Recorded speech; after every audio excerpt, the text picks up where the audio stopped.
Asyhadu an la ilaha illallah wa asyhadu anna Muhammadan abduhu wa rasuluh. Allahumma shalli wa sallim ala sayyidina Muhammadin wa ala alihi wa ashabihi ajma'in. Wa subhanaka la ilma lana illa ma 'allamtana innaka antal alimul hakim. Wa la hawla wa la quwwata illa billahil aliyyil azim. Amma ba'du, yang sama-sama kita muliakan dan yang sama-sama kita hormati guru kita bersama Akhina Al-Mukarram Al-Ustaz Haji Ahmad Sofyan SS. Kita doakan semoga beliau dalam keadaan sehat walafiat, panjang umurnya, murah rezekinya, dan bisa memberikan ilmu-ilmu kepada kita semua sampai akhirnya kita kenal Allah, kenal Rasulullah, dan akhirnya kita sama-sama masuk termasuk golongan umat Nabi kita Muhammad Sallallahu Alaihi Wasallam. Amin, amin ya Rabbal Alamin. Dan yang sama-sama kita hormati orang tua kami, yaitu Ibunda Haji Halimah, dan orang tua kami yaitu Bapak Saidi beserta Ibu, wabil khusus yang kami undang yaitu adik kami, yaitu Abu Sofyan, yang hari ini mempunyai hajat. Mudah-mudahan hajat beliau dan juga apa-apa yang beliau niatkan semuanya itu mendapat ridha dari Allah Subhanahu wa Ta'ala.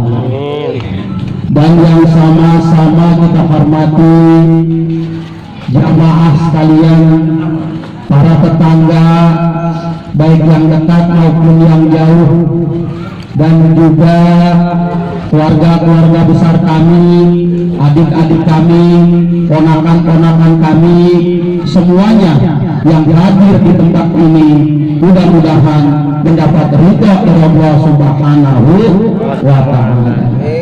Selawat dan salam marilah kita limpahkan kepada baginda Rasulullah Sallallahu Alaihi Wasallam. Mudah-mudahan kita semua yang hadir di tempat ini mendapat syafaatnya, lebih-lebih dalam kondisi yang demikian ini kita hanya bisa 3 yang kita harapkan. Jangan sampai dalam kondisi ini kita terlepas, atau jangan sampai kita tidak menyebut satu membaca Al-Quran. Dengan membaca Al-Quran di kondisi semacam ini, otak kita, pikiran kita, hati kita, imun kita menjadi dibacakan. Kita jangan sampai lupa dengan selawat. Makmul udah, apalagi punya bini bisa lupa lagi. Nah itu jangan sampai terjadi. Nah makanya saya banyak baca selawat. Allahumma sayyidina Muhammadin tibbil qulubi wa dawaiha wa afiyatil abdani wa shifaiha wa nuril absari wa diyaiha wa ala alihi wa sahbihi wa sallim. Allahumma salli hari wa diyaiha wa ala alihi wa sahbihi wa sallim. Sallallahu alaihi wasallam. Hari ini kita lagi ngidangin orang. siapa yang kita girangin?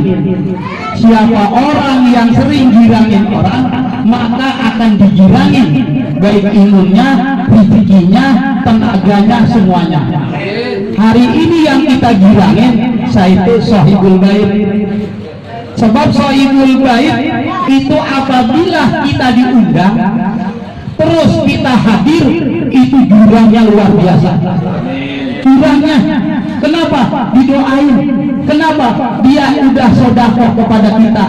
Kita datang disiapkan ada air, ada anggur, ada apa ya yang sesuai kesanggupan tuan rumah. Alhamdulillah kesanggupan tuan rumah begini adanya.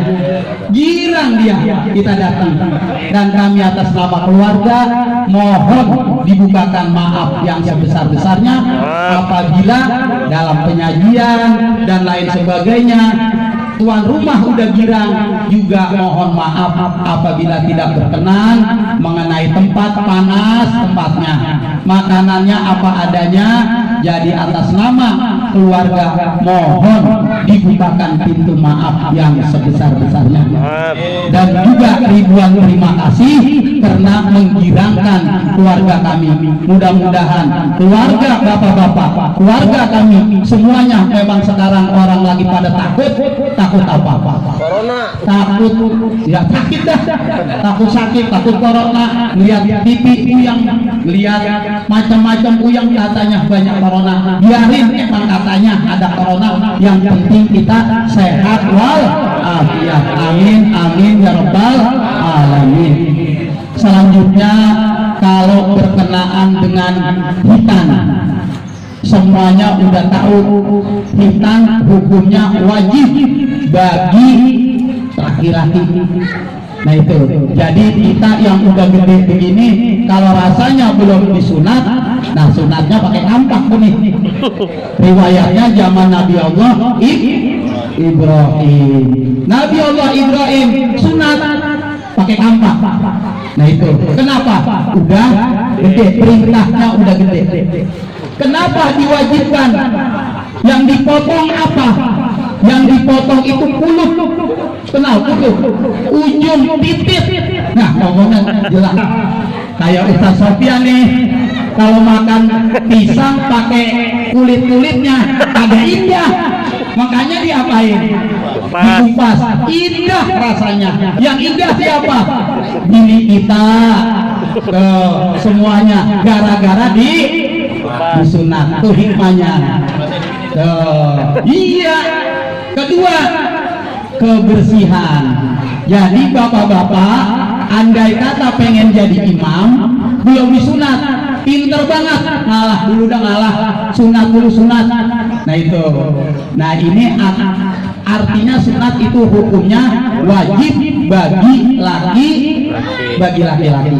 Kedua, buat kebersihan kita semua. Nah ini mengenai sunat semuanya sudah tahu berkenaan dengan sunat, karena yang namanya sunat itu kita lihat kata baginda Rasulullah SAW ada 5 dalam segi fitrah manusia.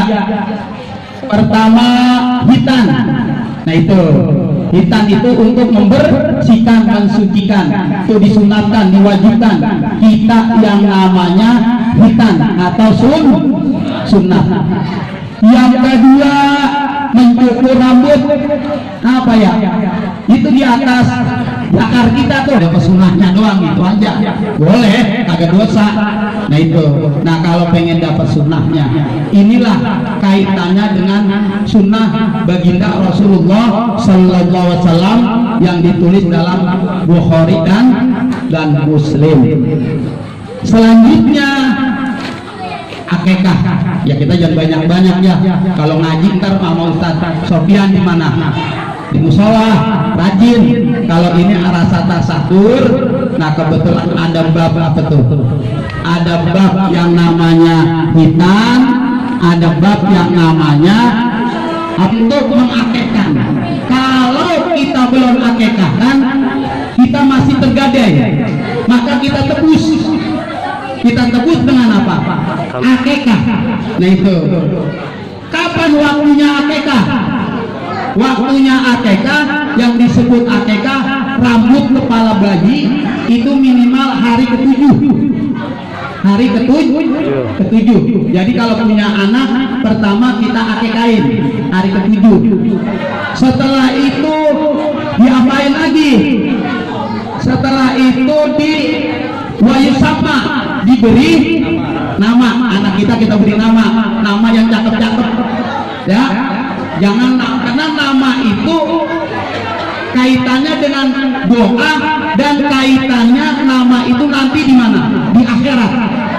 Kita dipanggil, namanya jelek banget, Plaun. Siapa yang namanya Plaun? Kan kagak enak. Makanya kalau ngasih nama wayusama, ngasih nama yang cakep-cakep.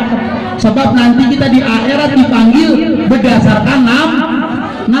Makanya jangan nama itu jangan apa artinya sebuah nama. Memang apa artinya sebuah nama, tapi manggil orang juga nggak boleh.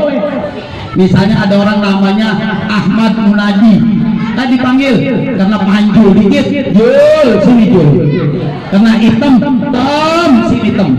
Itu sebutnya panggilan lakob yang jelek, panggilan jelek itu nggak boleh.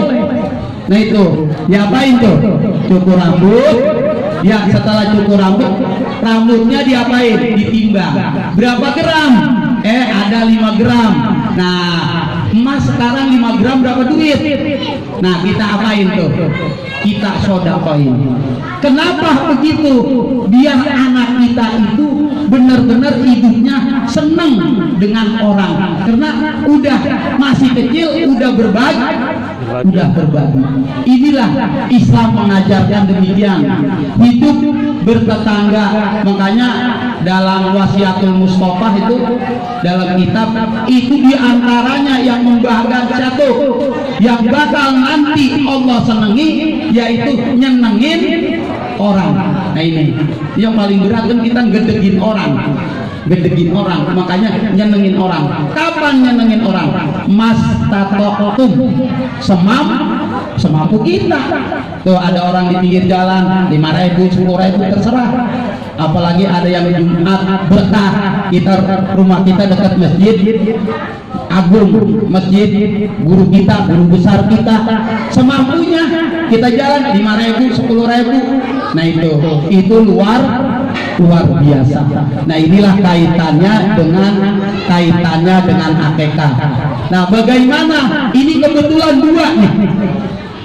Sekarang akekah sama korban, punya duit pas-pasan ini, korban apa akekah?